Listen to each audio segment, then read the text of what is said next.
Good afternoon, everybody. Welcome to Robots and Red Tape. As always, I am your host, Nick Schutt. Happy to have my friend Derry Goberdhansingh here with me today. How are you, Derry? Hi, I'm doing pretty good. How about yourself? And it's another day in paradise. Thanks so much for asking. Really appreciate you taking the time to come on today.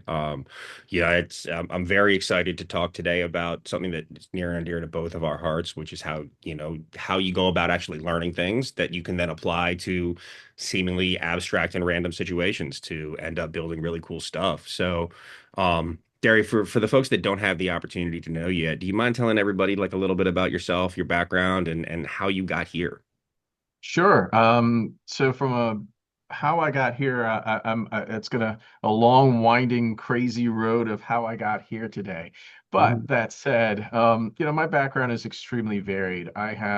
Some could say I have a background in technology. Some would say I have a background in acquisition. Some would say I have a background in just management consulting or business development, and that kind of delves a little bit into the conversation of learning and how do you kind of get there. But I have an extremely wide variety in my background. I've done just about everything that I think of from a corporate ladder perspective, from, stacking the shelves and doing logistics for one customer, to, pulling wires and doing things to writing wonderful papers that eventually became law. So that's kind of a pretty wide variety. And somehow along the way, someone gave me a wonderful task of and challenge going, hey, there's this new thing called AI. Why don't you get involved in it and see if you can solve this problem that you're trying to get involved in AI? And so I did. Yeah. And I did, and got on the AI bandwagon about 11 years ago or so. Nice. Before And it got cool. started yeah. Yeah. Before it got cool, before all the GPUs started showing up and everyone has one and can run, their local LLM on their desktop or their MacBook right now. Hmm. So yeah, you definitely got into the AI space well before it. And it's kind of cool solving all of those things all at once. Hmm. So I've got a pretty wide background in just about Hmm. multiple disciplines. Absolutely. But you've also, in addition to that, you've built hardware as well, and in a correct. And That's you, correct. That's correct. Yeah. So, I was I had another company, and one of the things we did was we manufactured cameras. And hmm these cameras were able to go on to drones, helicopters, remote vehicles. You can attach them, literally just take it and just stick it on top. It had an extremely powerful magnet, and they were well-connected IoT devices you can see across the globe. So we had them deployed all across the globe. And the coolest thing about managing all of it is we eventually built it out to the point where we had one person managing like a fleet of them across the entire globe. hmm And we built all these models and automation to the level of a couple of clicks and you just fix everything. Really crazy. Yeah, and we from a manufacturing perspective, doing actual hardware, building out things, Hmm. got into stuff with radio frequencies and understanding how the electromagnetic spectrum and looking down from space and learning how satellites actually work and how Hmm. they don't work. Yeah. And recognizing that a fun, cool fact that as much as you hear about all your GPUs and it's like, yeah, just launch a NVIDIA GPU. What is it, 5090 or whatever it is into space? Yeah, that's not a thing.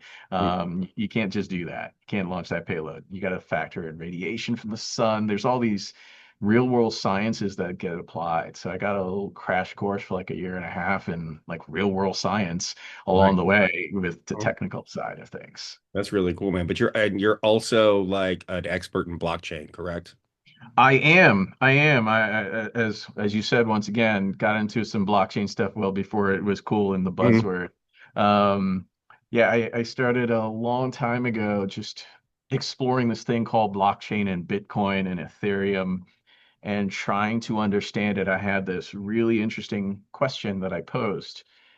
Why can't we figure out who's making transactions? Why can't you figure out patterns and do pattern analysis and understand what's actually happening in the space? We actually So I challenged a couple of folks and they said, "Oh, it can't be done." And I said, "All right, well, I'll take that challenge. Let's Hmm. go. Let's actually see if we can figure some things out." And while you can't personally identify someone, you can absolutely get to the point where you can understand patterns and do pattern analysis of that, and understanding how the intricacies of the crypto itself and the math that goes into that process and how encryption works. Getting involved into that deep analysis was actually a pretty interesting foray that has led us to some work that we have done for some customers across the federal government in leveraging our blockchain experience to being able to build out some data analysis and analytics around it. That's really cool, man. That's fantastic. So you've done data, hardware, data analysis, blockchain, hardware, building physical things. You pulled cables. So you've touched pretty much every layer of that seven layer OS. And I will say one slight claim to fame that it's probably silent. I fixed a bug in in Samsung phones that was published globally. Really? Um, yeah. That's cool. Well, can you tell us, Yeah. can you tell me what the bug was? I cannot Okay. disclose more than that statement. Yeah, man. So No, that's it really was cool. some it was a midnight 2 a.m. I can't remember a couple of years ago, and I figured out that hey, this thing's not working. Figured it out. Spoke to some folks, and shortly thereafter there were some pushes that were made, and it's like, man, I did that. That's Yeah. pretty cool. That's really, really, really cool, man. So, obviously, listen, having touched all these very different areas, right? How has first, how have you been able to like learn about all these different areas first? But second, I think more importantly is how has being so varied and so broad while also being deep in so many areas helped you? So, couple of things. One, pure motivation. I have a desire to learn, a desire to not just better myself, but I just want to know more. I want to know more about a topic, especially if I'm challenged with, I know nothing about that thing, so now I must know everything about that thing. Mm-hmm. I also don't like showing up looking like an idiot. So in a conversation, so I want to make sure I know as much about the topic, even if it's just to be conversational and taking a deep dive. So a lot of the reasons for having a deeper expertise in that, even if sometimes it's just to provide direction to a team member, and as I direct the teams to execute things, I have to understand it well enough to the point where I can have a discussion with them to provide the right type of leadership. Because I've discovered that just because you say, I want X, not everyone can interpret between the X and the actual execution plan. Mm-hmm. So I've had to go in, pull in the manuals. Sure, YouTube works really well. You, Oh yeah. you know, folks, I was talking to someone, they learn how to repair their entire car by, going into YouTube and learning everything about it, which is fantastic. YouTube is great. There's online things, but it's just learning to challenge yourself and a desire to want to do something new and different and understand the why. And it's the art of understanding the why to be able to drive that. Yeah, I agree with you, and I think that like I don't think people collect now. I don't think people should collect knowledge like with a hope to make money off of it. Like I think that's a result. I think if you and like for me, I know I've fallen in love with the process of learning, right? Like I just want to know more stuff about more stuff and I find it fascinating. I don't go as deep as you do from a depth perspective, but at the same time, I still want to be able to talk about all these things and understand them all and have more interesting and more in-depth conversations with people.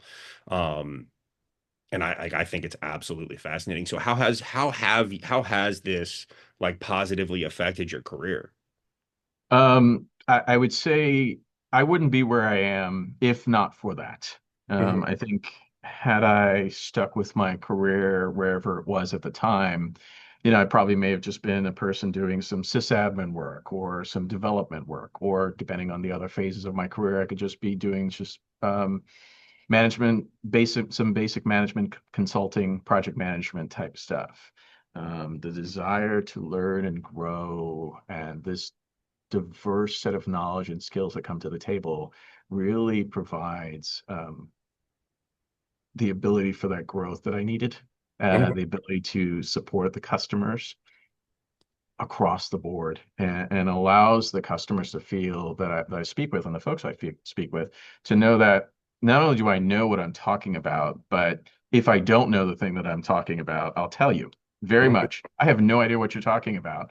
I have Hmm. no problem admitting that. And they recognize that probably the next conversation or two, I'll have spun up so much information that I can be conversant, and that diverse set of knowledge and skills allows you to be trusted more Hmm. and believe what you're saying, even if you may know only 10% of the full subject. Hmm. Yeah, you don't need to know the whole thing. You just need to be a couple of steps ahead, right? Correct. Yeah. Correct. Mm. Correct. It's been extremely helpful across the career. Absolutely. And so, can you give me an example of a time where you were in a project and somebody came to you with either a problem, or and you were able to solve it because you knew something about something completely unrelated to what you were working on? Yes. So with some of the projects that we're working on, and I probably can't name all the names of some of these folks, but Mhm. with some of the projects we're working on, we're building out some data analysis work, and we had to do some intriguing things with some AI models. And as we were starting to look at what these AI models do and the way how the data operated and the way how the data behaved, I started to think about this and realized the problem space that I was looking at, if you look at it through the lens we were doing it, it's difficult to solve. So I forced the team to stop thinking that way. And I said, hang on a second. This is actually solved, and it goes back to some of the conversation working with some folks on, satellites and electromagnetic spectrum and stuff like that, where you're looking at RF frequencies and how these things operate. And I started to look at the physical sciences that were associated with that and leveraging that knowledge and understanding of how the physical sciences operated there made us appreciate the problem in a different way.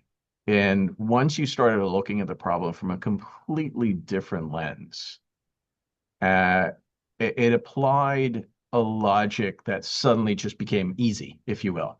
And nothing's ever quote unquote easy, but to me, I always say, "Oh, that's easy," even though it's like the Titanic. Oh, well, yeah, it's just a small little iceberg. Hmm. Yeah, absolutely. There's a massive thing behind it, but the logic flow, it suddenly opens up the gate to going, man, this problem space changed dramatically, and once you redefine it in a way that has been solved by somebody else in a way that you may not pay attention to, but that novel resolution isn't so challenging anymore, Hmm. right? Because then you realize, one, the likelihood that you're the only person facing this problem is low. Yeah. Two, there's probably a lot of information about how they solved it in their manner. So let's go look at how their approach to the problem. It's not the actual resolution of but you're looking at the approach and the steps. And I was having a conversation with some of the folks that work with me today. The You look at logic, right? And you look at their logic of how they approach the things, and let's approach this problem space with that. And once we took that approach with this particular client, man, within something that we thought that was probably going to take us a couple of months to build out, we were done in a couple of days. Wow. And yielded some amazing results that sped things up for the customer. So we got like a 99% level of accuracy in our model because of that. Hmm. That's so all and you changed some information that you had, but mainly what you did was you were able to change your perspective and the lens through which you viewed it. Um, and I would assume somebody that didn't have that physical sciences experience never would have came to that same solution or looked at it that way. Is that right? That's correct. That's correct. Yeah, because we had assigned the project.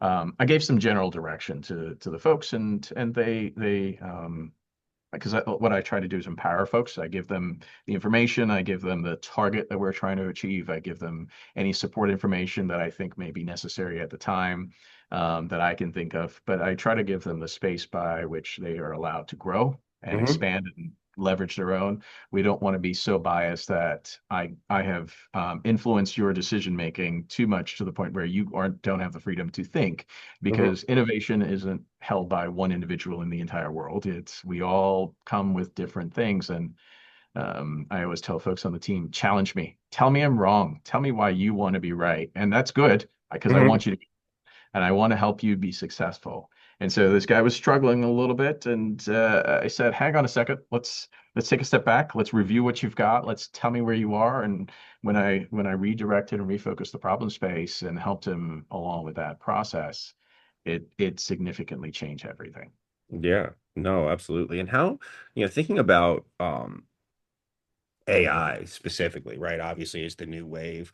Do you think that having access to, like a Gemini or a ChatGPT or a Claude, does that make it easier for you to learn something new? It's not that it's necessarily easier in a whole. It may help once I get to a certain point. It may help. It'll speed up the process. Because what I don't want to is folks is to listen to this go. I just suddenly pull it up on Hmm. insert LLM name here, and I'm now an expert. That only gets you a surface level view of things. Sometimes when you want a cursory, quick understanding, just as a summary point, yeah, you can leverage it to help you get there. Absolutely. It is a conversation with a client recently. It's a really great control F. Hmm. Um, Oh yeah. and it does a really great job. There's some extremely complex math that goes on the back. Absolutely. And it's Hmm. amazingly complex math. And it's fantastic. And it helps you get you information a lot faster. Hmm. And so why not leverage that? I would be a fool not to do that, right? Sometimes I'm looking up things that I should normally look up on, I should normally know, but I don't always remember. So Yeah. you go to Google. Well, sure, I can go to Google, then look at the 15 pages, and eventually I'll summarize the three or four salient pages and think to myself, okay, if I pull these three or four different pieces together, this is my answer. Hmm. I could leverage the LLM because it, in a certain way, does similar things, right? Leveraging those transformers to be able to get that data to you faster. It's been trained on a lot of this text already. Let's leverage it to augment the process. It doesn't supplement the process, it augments the process. And I think for folks, it's a use with caution. Don't just take it as it's at its word, because the imagination that comes with it. Hmm. Sometimes I tried out, I think it's a Llama 3 model, relatively recent. I was deploying it for testing something. Actually, for my daughter, I'm building something for to help her with homework, not to Nice. do her homework, but actually to give her quizzes on her homework. Okay. And I was leveraging it to deploy it locally just to see how it works. And I figured, why not? I'll see what else it can do. So I asked it how to clean, how to get rid of salmonella. I was listening to something and I was like, you know what? I'll just ask. I like asking Yeah. random questions. How do you Hmm. get rid of salmonella for chicken? It says you need to wash it in bleach or use laundry detergent. I'm going, hang on, what? On your This is chicken. on your chicken. Now, so if someone went ahead and took that advice, I would say you would sadly be mistaken. That is not the Hmm. method by which you clean your meats and poultry. Hmm. That's not what we should be doing. So there's a cautionary tale here. Don't just trust implicitly everything you read from it, because Hmm. while it has good information, it also has some negative information that may not be the best. Yeah. It's also Uh, not wise, right? Like I think that I think that there's two, like intelligence and wisdom are two separate things, right? And I think the best example I've heard, it's a very old cliche saying, but that intelligence is knowing that a tomato is a fruit. Wisdom is knowing that it doesn't belong in a fruit salad. Uh, you know? Yeah. Sorry, I haven't heard that one in a while. Mhm. Yes. Yeah, but it's like it's one of those things, but I don't think it really has it doesn't have the same context on reality that we do. It also doesn't. It's also not necessarily dealing with it may have access to more facts than you do, but it Right. doesn't have the ones that are in your head. And I mean, those may or may not be right to begin with. But I think it's a really interesting way to your point, do some research, right? Also, in addition to that, like if I have a very specific question, it's way better than Google, right? Way better than Correct. Google. Like LLMs do a better job of searching the internet than Google does. I think partially that's because they haven't figured out how to monetize the answers yet. Um, because how long do you think it's going to be before there's like a sponsored LLM answer? Oh, I'm sure very soon. I'm sure very soon. And in fact, the question here isn't sponsored LLM answer per se. It is going to be folks are going to um, want you to pay to get access to their knowledge source, right? Hmm. So when you're an LLM is going out and doing searches right now, you can tie your LLM to Google for searching. You can tie it to insert, your favorite. You can do DuckDuckGo. You can do whatever it is you want from your search algorithms. You can leverage your LLM connected to those wonderful Google searches, those DuckDuckGo searches, whatever it is.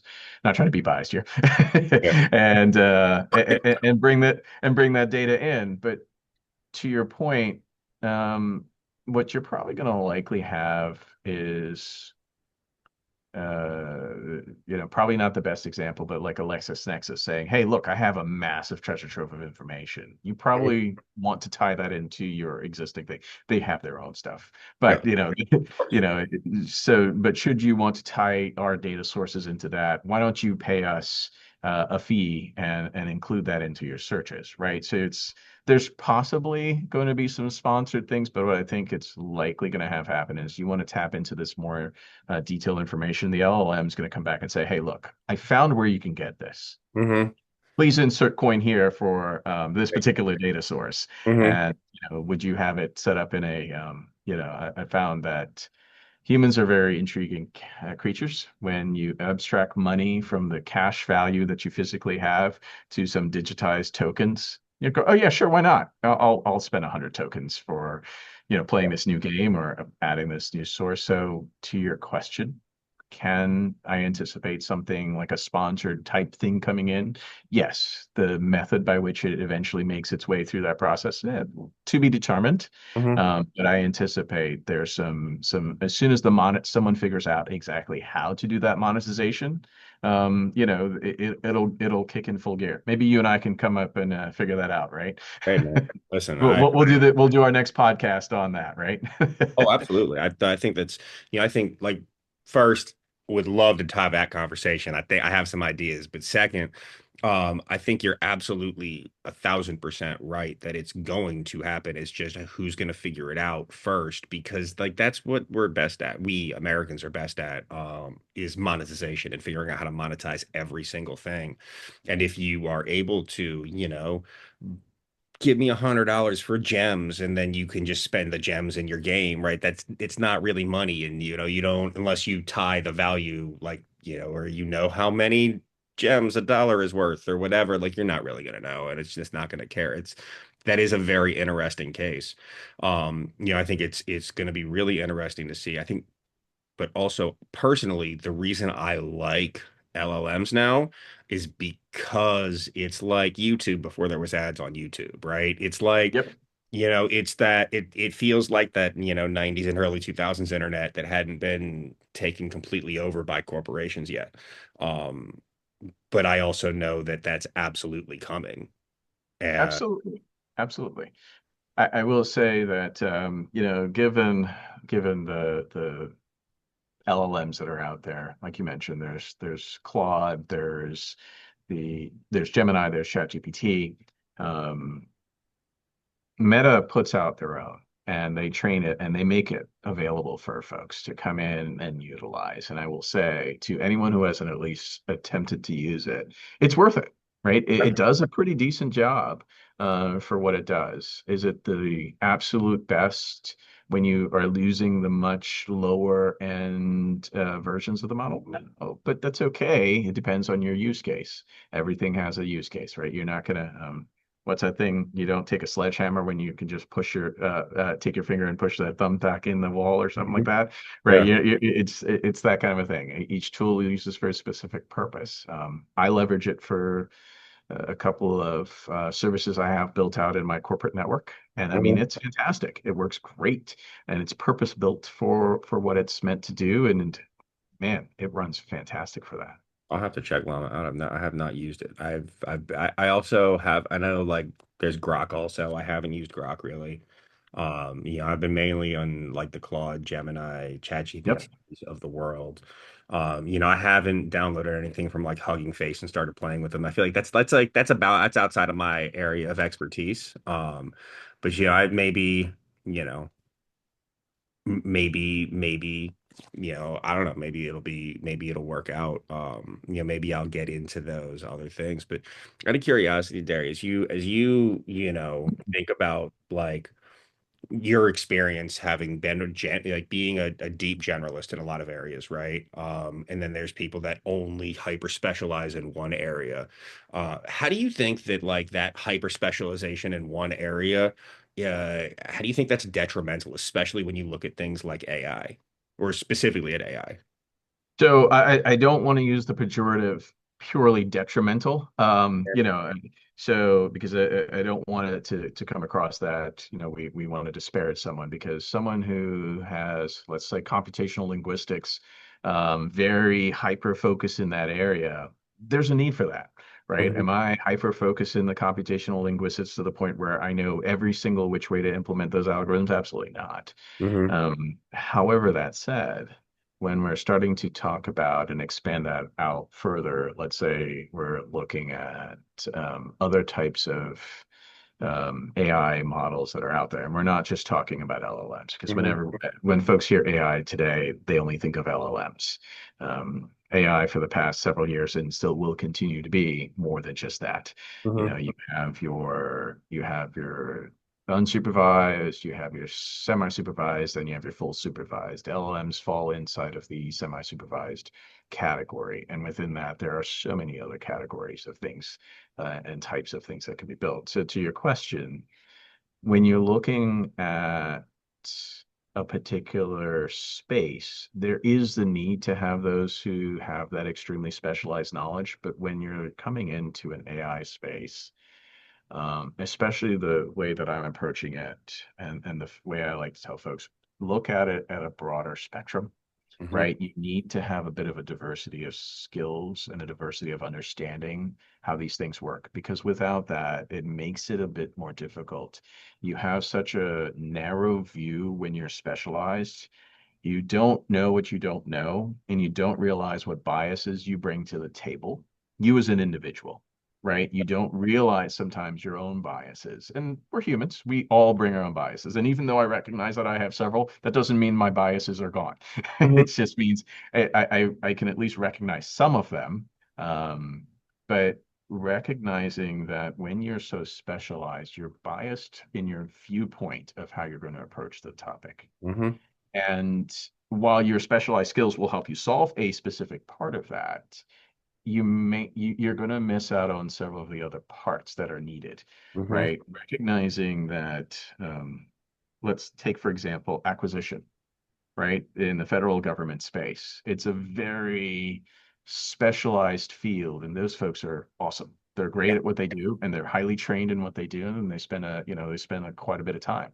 And then you pick a person who's in the computational linguistics and AI, and you say, okay, build out an acquisition bot, and they're going to great. I'm going to build out this acquisition bot, and as they go through the process, not understanding generally how acquisitions work, Hmm. you're going to miss out on some of the nuances of that process. You're Hmm. going to miss out on the what else should you consider, right? You may also miss out, let's say, for example, we're talking about this on a user experience. Hmm. Why would a user ask this other question? That doesn't seem to make sense. Why would they want to know only in this specific document how this thing works? Well, because from an acquisition perspective, that's something they need to know. And you need to tailor and build your responses such that, and build your bot to handle that. And Hmm. so having that generalized view, sometimes, not only sometimes, a lot of times is extremely helpful. Also, as I think I mentioned before, it provides a different way of solving problems. Now, Hmm. is not to distract and detract away from the fact that you still need folks who are extremely specialized. You Hmm. still need that person who's going to go I may pick up the 10, 15, 20% of the way, Hmm. But you still need someone who's got that 90, 100% Yeah. because we have to solve that thing. And I can get us generally in the vicinity. Here's where we should narrow the problem. Now I need you to figure out this. Now that I've narrowed down where the problem should be and the Hmm. general approach, go ahead and tackle that. Yeah. That is invaluable to be able to pull that off. Hmm. Yeah. Absolutely. And it like I always think of fascinating, absolutely fascinating. I think I agree with you that you need the hyper specialists, right? You need the folks that understand it to the nth degree and can sit and talk about, whether it's computational linguistics or acquisition or, you name it, right? There's somebody out like import export, right? There's somebody out there Right. that's an expert in import export out of very hyper specific countries, and that's just what they know, right? Like, and as you sit and look at all these things, what I find interesting, and I think the viewpoint that I always like to bring is is it actually going to work, right? And getting out of the weeds and bringing it back up to also how does it connect to everything else that it's around, right? How does the acquisition connect to the program office, right? How does it connect to the vendors and the potential vendors forward facing? How does it sit in that space? And I think if you are, say, building a chatbot for acquisition or building a tool for acquisition, um, having that understanding of not just the tech, not just that program office, but the connecting offices, what they do, the systems they use, and then like talking to industry and having an idea from industry about how do they use it and what do they need, unless you're taking all of those. And I think like that's something that if you're, if I was building out a team to do something like this, I would have a couple of acquisition people. I'd have some hyper awesome developers that can go in and do the work. I'd also be talking to the program offices. I'd be talking to community and to vendors and trying to figure out not just the one problem that we're trying to solve, but how like trying to figure out what other problems it will create if you spin it up without taking the other things into consideration, right? Yeah, that's 100% the approach is what other problems might you create or what other problems aren't you thinking about along the way? Because you may not necessarily create the problem, but you may not, but not by not solving these other problems, you may not actually give the final product. There's that uns as a customer coming to the table, they're going to ask their question, hey, I need to solve X. Hmm. Great. And you can go in, you have the agile stuff, you pick your framework for how you get all these requirements. Hmm. You go through and you do your requirement session and you do all the things. And after the end of the day, you go, well, why didn't this come out in the requirement session that we had like 3 weeks ago? Well, it's because, well, I didn't really think that from the acquisition folks. I'm like, right, I really didn't think about it that way Hmm. because once again, insert statement about bias that I said earlier, they're biased in that curse of knowledge. They know what they know, and intrinsically to them, they are just going to be able to know that answer. But like you said, bringing the others to the table is really going to be helpful because without that, you're not truly going to understand the problem space. And you're Hmm. not, and while you may have delivered, you can be very right and extremely wrong all at the same time, Hmm. right? Did we solve the problem that the customer brought to the table? Yes. However, no. Hmm.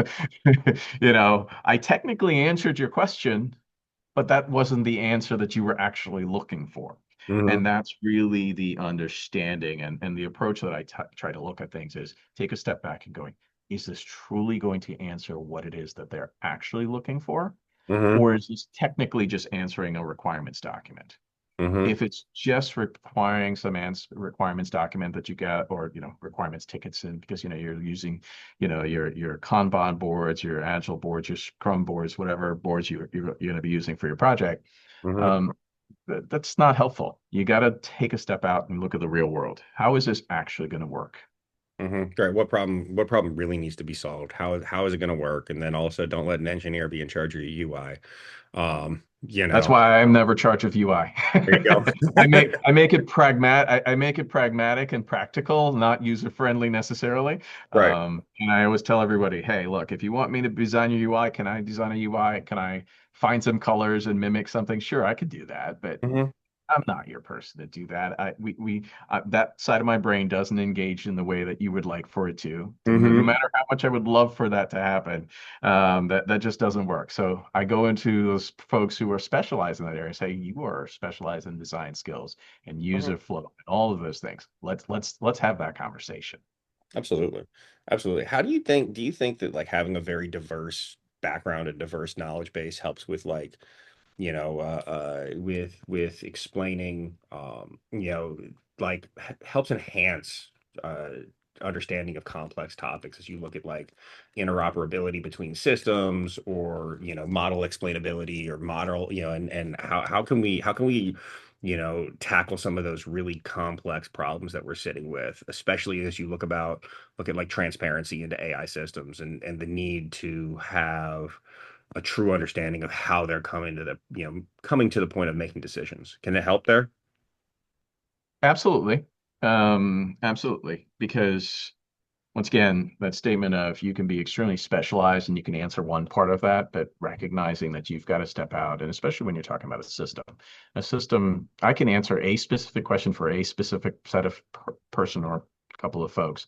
But when you're looking at it from a system perspective, a holistic, I always like to, like you said earlier, take a step back. What is it that we're actually solving? What is your actual question? I get asked that a lot. Hey, can we solve this? I'm like, it's not that I can't solve the things you're asking me to solve, but what is it that you're trying to solve? Hmm. And don't tell me just this question. What is it that you're trying to do with the answer to that question? Yeah. And if it's, well, I'm trying to make a document. Well, what is that document supposed to do? Oh, well, it's supposed to do this thing. Oh, well, it's that based on, and I said, okay, that's great, but who's going to eventually use it? And Hmm. why, what are they going to do with it? Oh, well, they're going to do completely making this up here just because they're going to write a new legislation. Okay, cool. Hmm. That's awesome. So they're going to write a new legislation. So me telling you how to write something in acquisition and just answering that question might get you part of the way. So we're going back with our example of acquisition, Hmm. might only get you part of the way. But what you're trying to drive towards is, I want to write something in legislation. So maybe we should look at this in a more holistic. Who else needs to be involved in this process? Hmm. What are the other business processes that need to come to the table? Yeah. Right? We've got to get ethics folks involved at this point. We've got Hmm. to get the lawyers involved because, okay, cool. You're going to step into their domain and you've got to put in recognition from a security because you got to put some guardrails around all of this stuff because now we're going to have it's going to say all these things and someone could in some way shape or form poison the data and they can add some stuff that eventually makes it into the law. So how do you know that you're eventually not going to write something really horrible? And that's when I say, well, a couple of things. All of those things are good, but you can't move the human out of this loop. So Hmm. humans have to be involved along the way. Without that generalization of understanding that you have all of these players involved and the steps that you may need across the table, you're going to miss out on the what you were trying to do.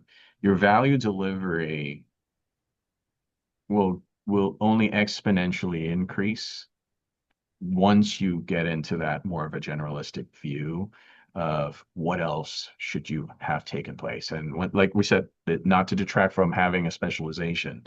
I have both a generalistic and an extreme depth.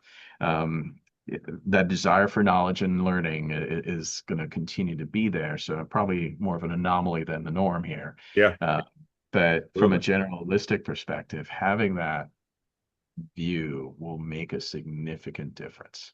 Hmm. Yeah, I completely agree with you.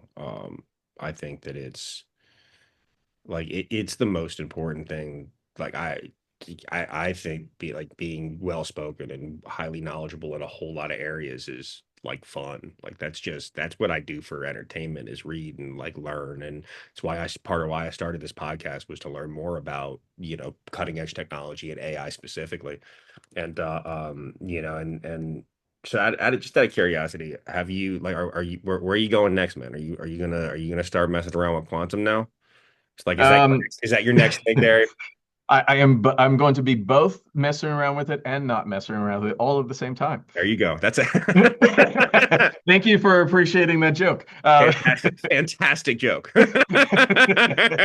I say that sometimes in meetings, and I either get the groans Hmm. from folks who understand the joke. So maybe one person out of a meeting will get the joke, and the rest of the room goes silent, going, "Okay, what? I don't Hmm. understand what you just said. I'm just going to move right past you Yeah. on this conversation." So thank you for humoring me there. Of course, man. Great one. In terms of the quantum space, uh, pun somewhat intended there. Hmm. Um, it's there. What I want to make sure is it doesn't go the way of the blockchain or RPA or insert new flash flavor technology thing. It's not. The technology's there. The question here is quantum brought down to the consumer level? And the answer is no, right? We haven't gotten there. Um, Not every organization has access to quantum computing. That's one. And two, Nick, I would say we would all love to have I can't remember the name of the car, but there was some car that they put in the desert that was able to go really super fast and break, all sorts of records and Yeah. go for the fastest car. And while I would love to say, yes, I want that car, man, I can't get past the fact that the traffic won't let me go, so fast. One, two, safety, speed, all the things that kind of come with it. Hmm. Just because you can get quantum doesn't mean one, everyone needs it. Yes, that's true.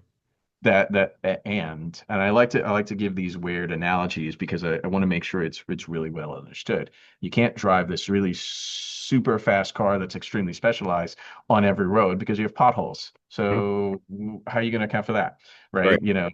That's one. You can't go that fast. To you have noise complaints. So in that perspective, does everyone have the power requirements to run their own quantum computing facility? No. Does everyone have the money to outlay for that entire quantum computing thing? Or would you likely leverage quantum computing because you have a specific need from a really highly specialized set of computations that need to be done? And the answer is probably you'd offload that, you'd build out your needs, and you'd offload that to some vendors as, hey, I've got this really cool thing. Yeah. Um, National Lab X, please deploy deploy my workload into it and give me an answer, Yeah. right? I'm sure they'll one happily take your money, and two, from in the name of science, run that process. Right. Are we there yet on the quantum computing to that level where everyone's using it? No. Will we be there where everyone's using it? Also, no, right? Can't Yeah. just because we have all these really fast cars, everyone's not driving a super fast car. Hmm. Uh, we're leveraging things where it makes sense, the right tool for the right purpose. And would I get more into the quantum computing space? Absolutely. It's intrigued me recently about quantum computing and cracking some encryption codes just because I'm curious. Yeah. I haven't been curious enough yet to go beyond that's really interesting, and Yeah. just theorizing on it. I'm sure once I get the itch, and the itch usually comes around where I wake up sometimes at 2, 3 in the morning and I go, I can't fall back asleep. So what am I going to do? I'm just going to research something. Yeah.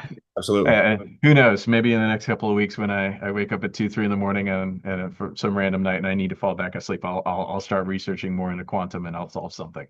Yeah.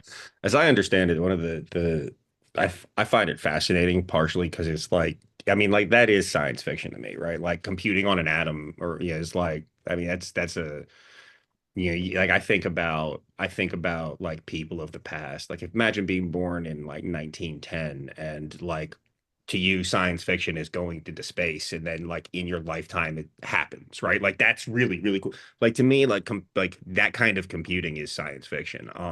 As I understand it from a friend some friends that are experts is that like one of the major or roadblocks is that quantum computing is not programmable right now. You can only build it for one task. But I don't really know, like, and apparently, like, the big thing we got to figure out how to crack is how to create like a programmable quantum computer, which is fascinating, right? But I Yeah, don't. they're built to accomplish tasks, and I think once we figure these things out, You know, once again, like I said, you have a workload that you're trying to compute, you pass it to somebody and they're going to do it. How they do it, that's not material to you at this moment. Right. Um, but you're right in that we're going to have to solve some things. It's not, once again, it's not a service that you go to AWS and you click and 3 clicks later you're running compute on quantum for your entire stack. That's not a thing yet. Mhm. We put that yet because I'm sure at some point in the future it's on the roadmap. Um, Yeah. but we're I going to could take a also while to see it get there. working in parallel, right? Like where you have most of your stuff in the, in your regular AWS stack, and then you can like bring in quantum resources on an as needed basis. It's like I can see it going a lot of ways. I think it's just going to be really, I don't know. That's what, again, that's one of like the science fiction things that I like to think about sometimes. But it's also one of the areas where I feel like I'm not smart enough to really understand it yet. And there's not a lot of those for me. Yeah, this is where you, and the reason for that is because what that's solving is big, massive computational questions, Hmm. right? We're talking, when you're looking at weather prediction, every year you got the race for who's got the biggest, fastest supercomputer. And I still remember um, a long time ago, I won't say the years, Yeah. when, a long time ago is relative now, but someone built clusters with PlayStations. Hmm. I They remember that. built Yeah, and I was like, man, this is so cool. They built a PlayStation cluster, and you're like, this is cool. I could take this thing that's sitting here and build a cool cluster. And you started thinking about that and going, that sounds easier said than done. That is ridiculously hard, one. And two, what the workloads that they put into that were so specialized for the type of thing that they're wanting to compute, the data that Hmm. they're computing, the question and the computation that they're running on that, it's extremely specialized. That's why, once again, weather, it will always chew as much data and compute resources that you can give it. Hmm. And as I always tell folks, it's still a prediction. Yeah. It's still a guess. It's never an exact science because you're running different mathematical formulas to compute, what the patterns will be. And will quantum help us in that space at some point? Absolutely. It will continue to be not just there, but in multiple places. So to your question as to science fiction, yeah, you're right, because you and I aren't using those big, massive, clusters of, and I brought the PlayStation up because you have access to PlayStation. You could, in theory, buy 1,000 PlayStations. I mean, you'd be I insane. mean, You'd be I insane could to buy like potentially. I like five, man. I don't know what kind of budget you have for PlayStations, Derry. I mean, we're gonna go old school and build it, throw a LAN party, right? Uh-huh. Oh yeah, there we go. I mean that. Listen, I'm down for that. Let's throw a LAN party with 1,000 PlayStations. I mean that. Yeah, that'll be fun. But like, We'll have to rent out a convention center to make that mhm. work. Yeah, for sure. Listen, I think Sony should put some money behind this. This sounds like an awesome event for them to be marketing at. Just saying, Sony, if you're listening, let me know. We got you. We'll happily participate and Mhm. we'll host the event for you as long as you do all the work. Yeah, absolutely. Absolutely. Or, pay us too. Then I got somebody, I Yeah. know a guy that can do that for enough money. You know. So, but yeah, man, this is like but as you say here, I think like we're at a really interesting time as you look at AI and AI development. I think we've like it's been like I think things have really sped up and continued to. But I also don't know how much more performance you can get out of the transformer models where we are. I feel like they're doing a lot of fine tuning now. Like, where do you think like this is going to end up? Like, where do you think we're going? Is it they can be a new model fundamentally, like, or So let's take a step back and kind of look at where we were to where we are in this whole AI landscape, right? I almost said 1994, but 2014, we're in 2025. So 2014 is, like I said, when I got into this. And, OpenAI had different things on their website at that time. Mhm.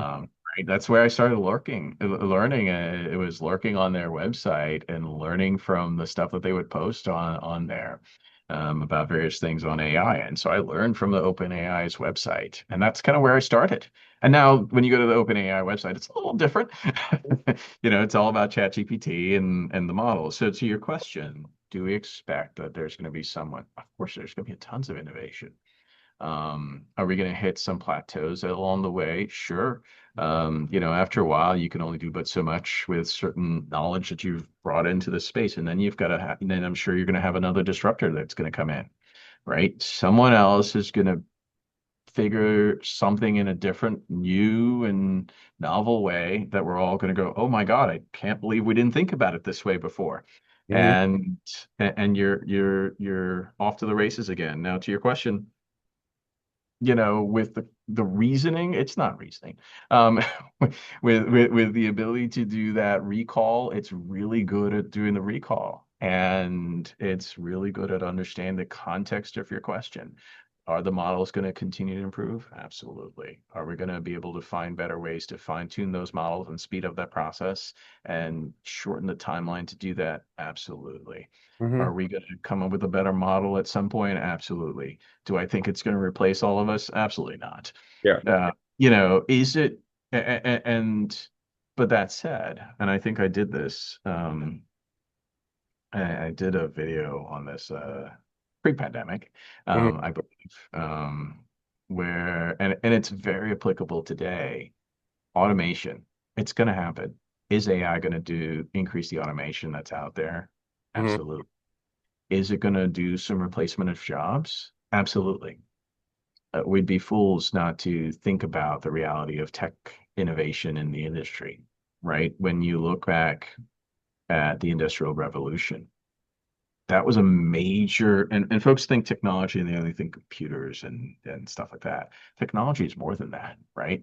Look at the technology that goes I still look at a Slinky and go, man, how did someone come up with this? Hmm. Right? Yeah. Because you look at it and go, oh, what are you talking about technology in a Slinky? Slinky has a lot of technology that went into it. Somebody make that. Now it's like, okay, cool, it's a Slinky. But Hmm. you look at it and go, it's a spring. Okay, well, cool. Well, how do you get the spring to come back, but yet do all the cool things that it does? You got to look at the tensile strength. You got to be able to come back and hold its shape. It's got to be able to do all these things. That's a technology advancement that took place. Now, I recognize that has nothing to do with replacing someone, but I'm putting that out there. When you look at the Industrial Revolution that took place along the way, that technology changed things. You had factory automations that came along the way. When Ford decided, hey, I can build a car, or I can build a car and change things up a little bit, right? And you start looking at factory automations. Did it get rid of some jobs? It absolutely did. You put robots in place that it can do highly specialized welding of but in an extremely repeatable manner and move really heavy objects really quickly and do that. Yeah, yeah, after a while, that's going to happen. Is AI going to replace several jobs? Yes. I would be remiss to not at least say that warning that it will. But I also like to put the statement that it goes back to we have to be humans and recognize that that is going to happen. Hmm. And we have to be ready and unwilling and understanding of how to train the next generation to figure out what is the next thing we should start focusing our attention on. Right. Hmm. Once we no longer started looking at the automation of the assembly line and building cars, one, unfortunately, we kind of forgot those people Hmm. and industry just left them, which Well, is sad. industry was sent overseas. Let's be clear. Industry Well, was outsourced. industry became outsourced, and that's correct. But as a whole, though, those Well, folks were just left behind, yes, they were. right? I mean, And we look at left how things entire work in Detroit. communities behind. Look at Detroit, right? Like Detroit used to Yes, be one of the most affluent cities in the country, and it is now not. correct. And that's sad. And as a human, that should not, I feel that we should do better. Hmm. And that's not a let's have government solve all the problems. That's not a industry solve all the problems. It's a we are as humans should try to figure out ways collectively to solve that problem. Hmm. And recognizing when there's a giant shift in how things are going to take place, we Hmm. must be better at anticipating that shift Yeah. and doing something about it in an early manner that would then find a way to, one, remember these are humans. They deserve our respect. And we should demand better of ourselves to be respectful of them, to recognize you can't just go, oh, I'll just go to some university and take on new training and learn something new to, and the person who's sitting there looking at you going, well, I'm 63 years old. Hmm.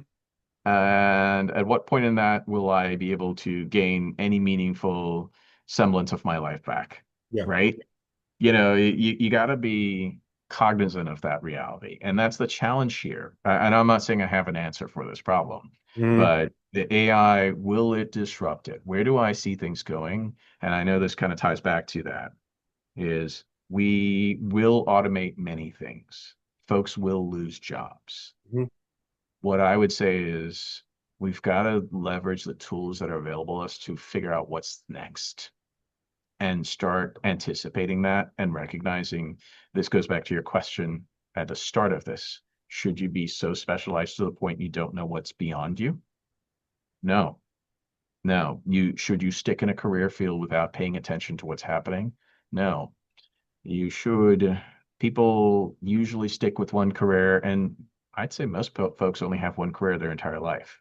In a conversation with my wife, Hmm. who said, I've had like three or four different careers in my life, and that's because I choose to remake what I do and what I am, and that's a desire to push that. But we Hmm. don't teach that, right? We don't advocate for folks to start thinking about, well, yes, I know you love doing X, but what happens if or Hmm. when that is either A, no longer needed, B, becomes automated and they need less of it, or Hmm. C, they find something better in innovation to the point where there's a younger generation that just completely can do your job in 5 seconds and Hmm. you have no idea what's going on.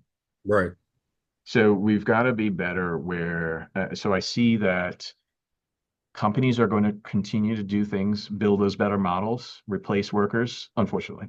Hmm. You've seen the headlines where CEOs are saying, we're going to replace all of our tech stack and all of our developers. And they probably, that's wonderful, lofty statements, but the reality is you can't replace all of your developers. Somebody at least has to say, please build something. So, at least you have one developer doing it at a Right. minimum. But in reality, you can't just replace all your developers. So your developers have to change what they were doing, Hmm. right? As a developer, simple basic things like writing some functions to make a query to your database. Simple queries, you no longer need to remember every single thing. Could you leverage an LLM to write a query for you? Absolutely. Hmm. Absolutely. They're great at that. A lot of these newer LLMs have been coded in such a way. Hmm. So we have to think ahead. Well, how do you then take that to spearhead a much better developer?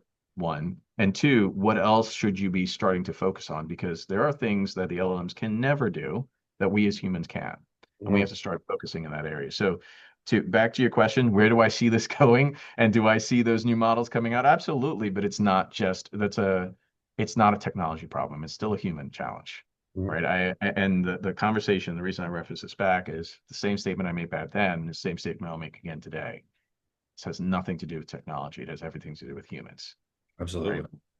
We've got to remember we're still humans and we've got to, our fellow human, we've got to respect them enough to understand that I'm building something that's going to eventually affect your life. How Yeah. do I then do the other thing to help you? Hmm. Think of what's next so that way there's an easily glide path and transition to the other thing. Yeah. No, I love it, man. And I think you're absolutely right. I think there's a lot of industries out there. Um, yeah, I mean, like, you look like the coal mining industry, right? Like, I mean, they hit their employment peak in like the 1910s or something. Um, and it's also not a fuel that we should really be burning from an energy density perspective. It's just like it's not great.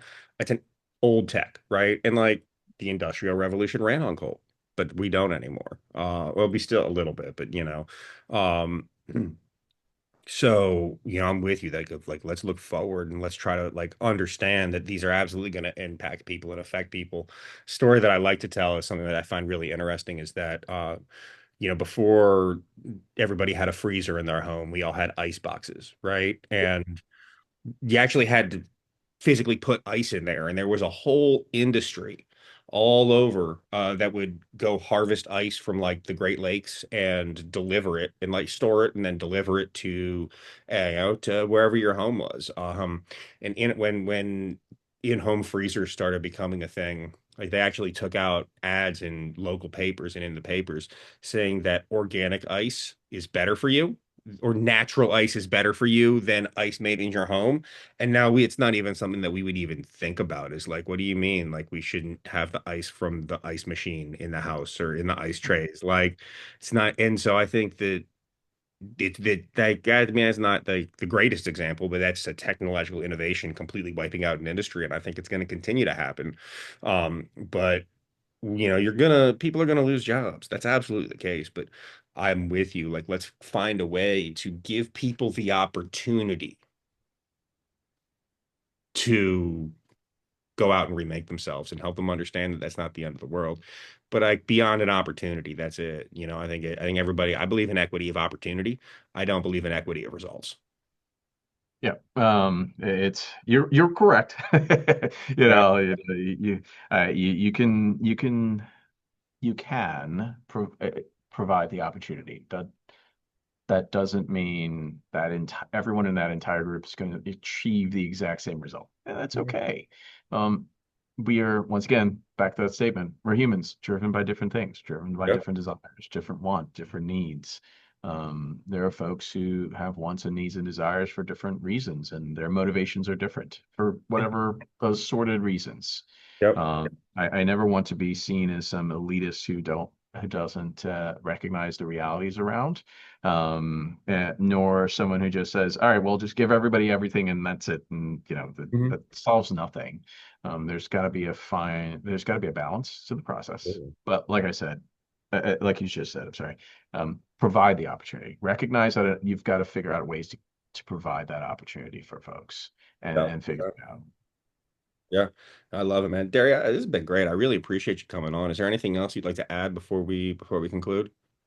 Yeah, I think this is one of those where it harpens back to some of the how did I learn and what do we teach and what do we not teach. I think make sure that your kids, and I know that, I've got a relatively younger kid who's in middle school in eighth grade now, and one of the things I tried telling her when we do her homework, when she says, "Hey, well, this isn't how the teacher is teaching X or Y or Z." I said, "That's great. What I'm helping you understand is there are multiple ways to solve the problem. That's one. And two, what I'm trying to teach you is process for how to think about solving a problem, not the actual solution." And so what we need to be better at with our next generations collectively, because it can't Hmm. just be one. You Yeah. have to start looking at thinking differently and recognizing how to um, understand the problem space better, Hmm. right?